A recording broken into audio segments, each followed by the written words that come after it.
الحمد للہ رب العالمین والعاقبۃ للمتقین والصلاة والسلام علی سید الانبیاء والمرسلین محمد وعلی آلہ واصحابہ اجمعین، اما بعد فاعوذ باللہ من الشیطان الرجیم، بسم اللہ الرحمن الرحیم۔ وما ارسلناک الا رحمۃ للعالمین، صدق اللہ العظیم۔ وَأَحْسَنَ مِنْكَ لَمْ تَرَ قَطُّ عَيْنِي وَأَجْمَلَ مِنْكَ لَمْ تَلِدِ النِّسَاءُ خُلِقْتَ مُبَرَّأً مِنْ كُلِّ عَيْبٍ كَأَنَّكَ قَدْ خُلِقْتَ كَمَا تَشَاءُ۔ یا صاحب الجمال ویا سید البشر، من وجهك المنیر لقد نُوِّرَ القمر، لا يمكن الثناء كما كان حقه، بعد از خدا بزرگ توئی قصہ مختصر۔ بلغ العلا بکمالہ کشف الدجا بجمالہ، حسنت جمیع خصالہ صلو علیہ وآلہ۔ آتش عشق نبی میں جل کے سکھ پانے کا نام، زندگی ہے آپ پر قربان ہو جانے کا نام۔ زمہجوری برآمد جان عالم، نبی اللہ ترحم یا نبی اللہ ترحم، نہ آخر رحمت للعالمین۔ زمحرومہ چرا غافل نشینی، ادیم طائفی نعلین پاکن، شراک از رشتہ جہان ماکن۔ جہاں میں مژدہ جاں بخش لایا، بہاروں پر ربیع الاول آیا۔ برس تھا وہ ہوا تھا جس میں بے قیل، وقوع قصہ فیل و ابابیل۔ دوشنبہ 12ویں تاریخ جب تھی، یہی تاریخ سب میں منتخب تھی۔ نرالا وقت تھا انوار والا، عیاں تھا صبح صادق کا اجالا۔ نزول رحمت باری کا تھا وقت، ورود فوج سرکاری کا تھا وقت۔ زمین پر ہو رہی تھی نور باری، بڑی ہی منتظر تھی خلق ساری۔ ہوا پیدا شہنشاہ دو عالم، سرور آدم و اولاد آدم۔ ہوا پیدا حبیب خاص داور، ہوا پیدا شفیع رود محشر۔ دیر سے نور چلا باب حرم تک پہنچا، سلسلہ میرے گناہوں کا کرم تک پہنچا۔ ان کی معراج کے وہ عرش بریں پر پہنچے، میری معراج کے میں ان کے قدم تک پہنچا۔ بزرگان محترم، اللہ کے پاک نبی صلی اللہ علیہ وسلم کی عظمت اور عقیدت میں مختلف شعراء کرام نے اپنے اپنے جذبات کا، احساسات کا اظہار فرمایا ہے، جن میں بعض تو مسلمان ہیں اور بعض مسلمان نہیں ہیں، لیکن پھر بھی ان کو نبی پاک صلی اللہ علیہ وسلم سے عقیدت ہے، بڑی محبت تھی ان کو۔ ایک شخص نے دنیا کے 100 بڑے آدمیوں کے بارے میں ایک کتاب بنائی، جن میں دنیا کے 100 بڑے آدمیوں کے اوصاف و کمالات کو دیکھ کر ان کے نام درج کیے گئے۔ ساری تفصیلات کو جمع کرنے کے بعد اس شخص کو مجبور ہو کر بالآخر نبی پاک صلی اللہ علیہ وسلم کا نام اس نے سر فہرست لکھا، اور اس نے کہا کہ سب سے با اخلاق اور سب سے با کردار نبی محمد ہیں، جو اللہ کے پیارے نبی ہیں۔ اللہ نے ان کی زبانوں سے بھی اللہ کے نبی علیہ السلام کی عظمت کو اگلوایا۔ ان کی زبانوں سے بھی یہی نکلا کہ نبی پاک صلی اللہ علیہ وسلم امین ہیں، امانت دار ہیں، صادق ہیں، سچے ہیں۔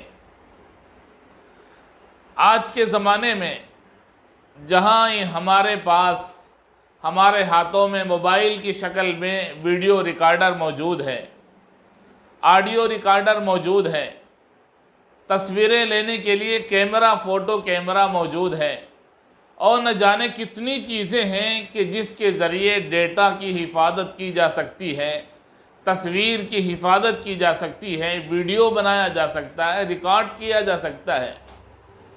لیکن وہ زمانہ تھا صحابہ کرام کا جہاں تختیوں پر اور درخت کی لکڑیوں سے لکھا جاتا تھا، درخت کے پتوں پر تحریر کی جاتی تھی۔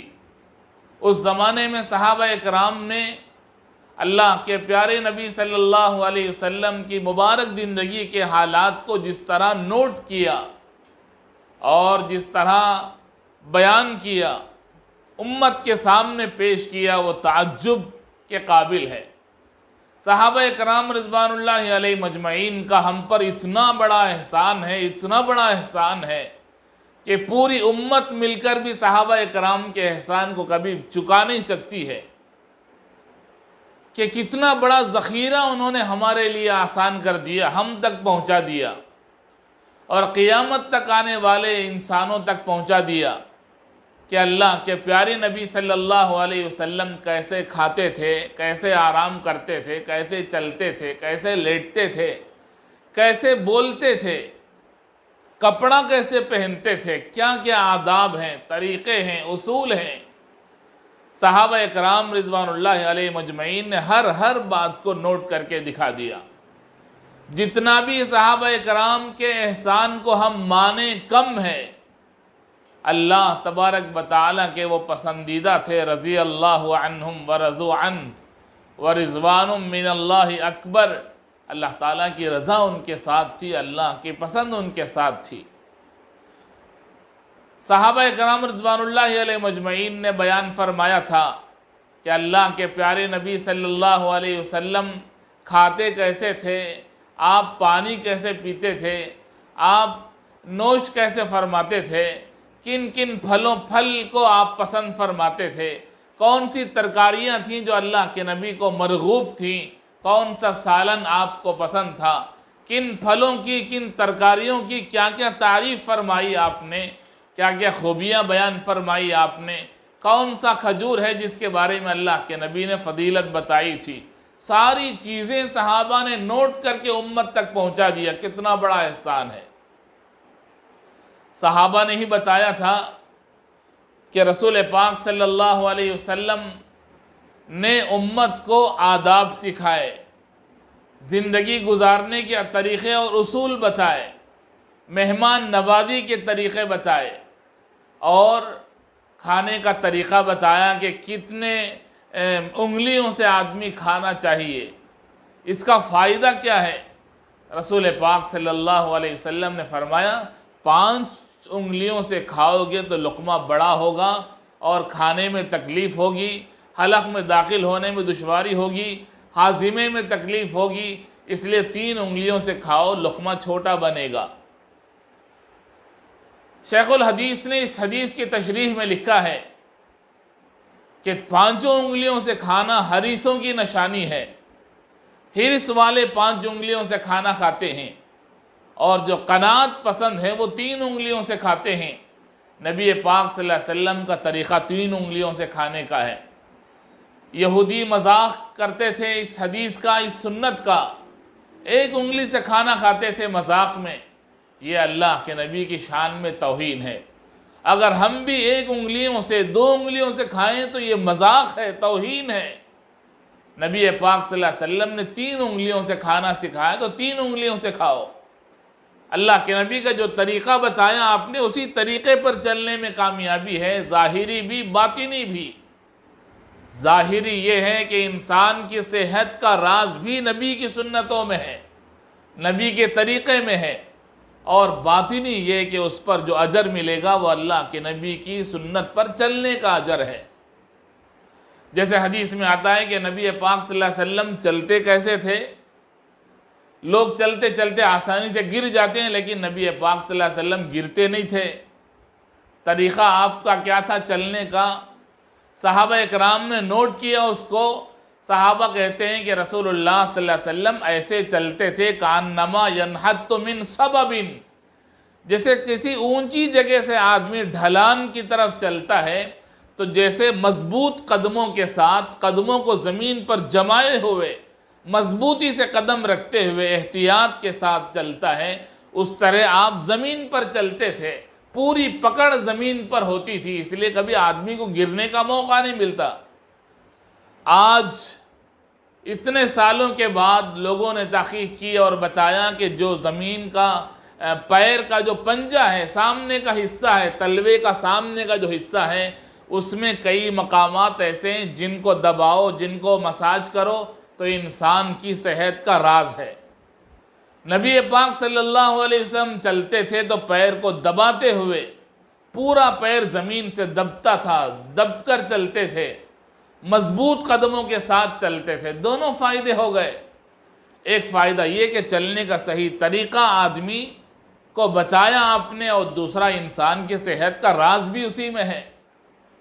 صحابہ اکرام رضوان اللہ علیہ مجمعین نے ہمیں بتایا کہ اللہ کے نبی کی آستین کتنی ہوتی تھی۔ آستین کو اونچی سلانا یہ غرور کی نشانی ہے، نکمے پن کی نشانی ہے اور تکبر کی نشانی ہے۔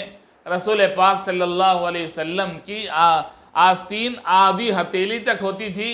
جب اللہ کے نبی نماز میں کھڑے ہوتے تھے تو اس طرح ہاتھوں کو پہلے اوپر اٹھاتے تھے، جس کی وجہ سے آستین تھوڑا ہٹ جاتی تھی، اور اس کے بعد آپ تکبیر کہتے تھے۔ بڑا آدمی، باوقار آدمی، با اخلاق آدمی اپنے وقار کے ساتھ آستین اس کی لمبی ہوتی ہے۔ چھوٹی آستین تکبر کی نشانی ہے، جس میں ہاتھ کے علاوہ، کلائیاں کے علاوہ اور حصہ ہاتھ کے نظر آنے لگے۔ رسول اللہ صلی اللہ علیہ وسلم نے ارشاد فرمایا کپڑا پہننے کا طریقہ کیا ہے، اس کی دعا کیا ہے۔ رسول اللہ صلی اللہ علیہ وسلم چلتے تھے تو صحابہ نے نوٹ کر کے بتا دیا چلتے کیسے تھے۔ اللہ کے نبی صلی اللہ علیہ وسلم مسکراتے تھے تو صحابہ نوٹ کرتے تھے کہ اس وقت مسکرانے سے کتنے دانت نظر آئے آپ کے۔ عربی میں تو ہر دانت کے ایک نام ہے، کل 30 پر 2 دانت تھے ہمارے منہ میں۔ عربی زبان میں دانتوں کے نام ہیں، اور صحابہ اکرام ان ناموں کے ساتھ حدیث میں بیان کرتے تھے کہ اس وقت جو اللہ کے نبی مسکرائے تھے اس کی وجہ سے آپ کے کتنے دانت نظر آئے۔ 4 6 8 دانت نظر آتے تھے، زیادہ ہنستے نہیں تھے۔ آپ نے منع فرمایا کہ زیادہ ہنسنے لگیں گے خامخواہ دل مردہ ہوگا۔ ہمیشہ غمگین رہنے والے، متواصل الاحزان دائم الفکرہ، ہمیشہ غمگین، ہمیشہ متفکر، فکر مند رہنے والے تھے۔ اللہ کے پیارے نبی صلی اللہ علیہ وسلم کبھی کبھی مسکرا دیے تو صحابہ فوراً کہتے تھے اضحک اللہ سنک یا رسول اللہ، اے اللہ کے نبی، اللہ آپ کو ہمیشہ مسکراتا رکھے، اس وقت آپ کے مسکرانے کی وجہ کیا ہے۔ رسول پاک صلی اللہ علیہ وسلم نے کب کب مسکرایا، آپ کے آنکھوں سے کب کب آنسو جاری ہو گئے، آپ صلی اللہ علیہ وسلم کے دعا کے لیے ہاتھ اٹھانے کی کیفیت کیا کیا تھی، کس کس طریقے سے آپ ہاتھ اٹھاتے تھے، ہر چیز کو صحابہ نے نوٹ کر دیا۔ ایک حدیث میں تو یہاں تک آیا کہ بعض موقع پر اللہ کے نبی اتنا اوپر ہاتھ اٹھاتے تھے کہ آپ کے بغل نظر آتے تھے۔ ساری تفصیلات حدیثوں میں موجود ہیں، ان کا احسان ہے کہ انہوں نے ہم تک پہنچا دیا۔ ہم نے اپنی نسلوں تک، آگے والی نسلوں تک پہنچانے کے لیے ہم نے کیا کیا؟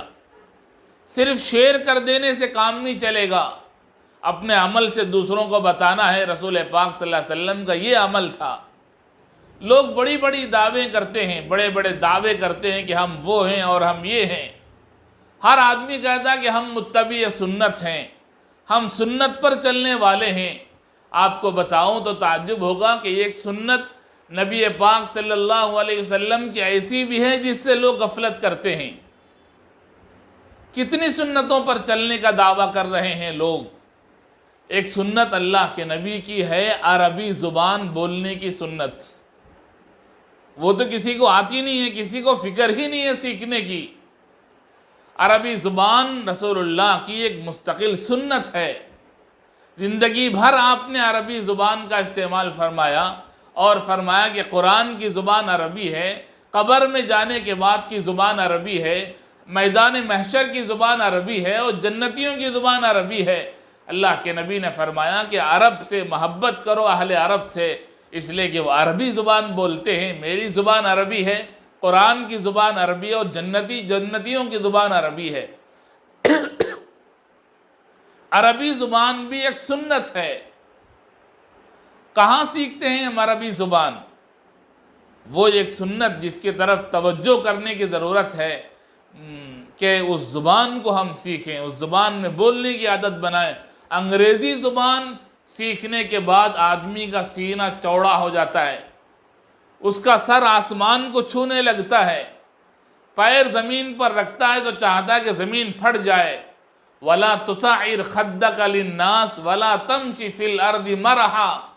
اللہ تعالیٰ نے فرمایا کہ اپنے گال کو پھلاؤ مت لوگوں کے لیے، اور تمہارے چہرے کو کشادہ مت کرو، زمین پر اکڑ کر مت چلو۔ کہ تم نے زبان سیکھ لی تو زمین پر اکڑ کے چلنے لگے، لوگوں سے بے رخی کرنے لگے، اردو عربی زبان بولنے والوں کی تحقیر کرنے لگے کہ میرا بچہ انگریزی زبان بولتا ہے۔ لا حول ولا قوت الا باللہ۔ سیکھنے کی جو زبان ہے وہ عربی زبان ہے۔ انگریزی زبان کے لوگ عاشق ہو گئے اور سمجھتے ہیں کہ انگریزی میں چند بول آدمی بول دیا تو سمجھتا ہے کہ 4-5 لوگوں میں میرا مقام بلند ہو گیا۔ اللہ کے نبی نے فرمایا عربی زبان سیکھو، یہ ایک سنت ہے رسول پاک صلی اللہ علیہ وسلم کی۔ کتنی باتیں سکھائیں صحابہ نے ہمیں کہ جو اللہ کے نبی صلی اللہ علیہ وسلم کا لباس کیسا تھا۔ لوگ جبہ پہنتے ہیں، قمیص پہنتے ہیں، اللہ کے نبی صلی اللہ علیہ وسلم بھی پہنتے تھے، لیکن اس جگہ گنڈیوں کے پاس کی جو شکل ہے، ہمارے اساتذہ نے بتایا کہ وہ شکل ایسی تھی جیسے آدمی رکعت باندھتا ہے کہ بایاں حصہ نیچے اور داہنا حصہ اوپر ہوتا ہے۔ اللہ کے نبی صلی اللہ علیہ وسلم کے قمیص پہننے کا انداز بھی وہی ہوتا تھا کہ داہنا حصہ اندر ہوتا تھا اور داہنا حصہ اوپر اور بایاں نیچے ہوتا تھا۔ ہمارے استاد نے بتایا کہ جو ہی میں نے وہ حدیث پڑھی اور مجھے معلوم ہو گیا کہ اس طرح جو آدمی پہنتا ہے کہ سیدھا ہاتھ اندر اور بایاں اوپر، یہ معمول ہے، لیکن انہوں نے فرمایا کہ جب مجھے یہ معلوم ہو گیا کہ اس کے بعد سے میں نے جبے اور قمیصیں ایسی سلائیں کہ اس میں داہنا حصہ اوپر آئے اور بایاں اندر چلا جائے۔ یہ کس نے بتائی ہمیں؟ صحابہ اکرام نے بتایا کہ ان کا احسان جتنا بھی ہم مانے کم ہے۔ لوگ تو پتہ نہیں کیا کیا باتیں کرتے ہیں صحابہ اکرام رضوان اللہ علیہ مجمعین کے بارے میں۔ اصحابی کالنجوم فَبِأَيِّهِمُ اقْتَدَيْتُمْ اهْتَدَيْتُمْ، جن کی بھی تم اقتداء کرو گے کامیاب ہو جاؤ گے۔ ہمیں احسان ماننا چاہیے صحابہ کا کہ جتنی یہ سیرت کی باتیں ہیں، اخلاق کی باتیں ہیں، نبی پاک صلی اللہ علیہ وسلم کی گھریلو زندگی کے حالات ہیں، یہ سب صحابہ نے ہم کو بتائی، ورنہ کیسے جانتے ہم؟ ہماری اب ذمہ داری ہے کہ آنے والی نسلوں تک اللہ کے نبی کی سیرت جو ہم جانتے ہیں اوروں تک پہنچائیں، اوروں کو بتائیں، گھر والوں کو سنائیں، نبی پاک صلی اللہ علیہ وسلم کے اخلاق و اوصاف کو بتائیں، نبی پاک صلی اللہ علیہ وسلم کے زندگی کے واقعات کو بتائیں، صحابہ اکرام کے واقعات سنائیں، اولیاء اللہ کے واقعات سنائیں۔ کھانے کی مجلس میں بیٹھ کر ایک واقعہ آپ سنا دیں روزانہ، سونے سے پہلے سنائیں، تاکہ اولاد اور نسلوں کو آپ دین کی باتیں بتا سکو، اللہ کے نبی کی زندگی کے حالات سنا سکو۔ کتنی باتیں جو ہم نے اپنے اولاد کو سکھائیں اور کتنی باتیں جو ہم نے اپنی اولاد کو نہیں سکھائیں۔ آج سے ہم یہ عہد کریں کہ جو پیغامات سیرت النبی کے ربیع الاول کے مہینے سے شروع ہوتے ہیں اور رمضان تک چلتے رہتے ہیں، ان میں جو باتیں ہم باہر سنیں اللہ کے نبی کی عظمت سے متعلق، ادب سے متعلق، عقیدت سے متعلق، وہ باتیں اپنی اولاد اور نسلوں کو بتائیں، اپنے گھر والوں کو بتائیں۔ یہ ہماری ذمہ داری ہے۔ اللہ تعالی ہمیں نیک عمل کی توفیق عطا فرمائے۔ وآخر دعوانا ان الحمد للہ رب العالمین۔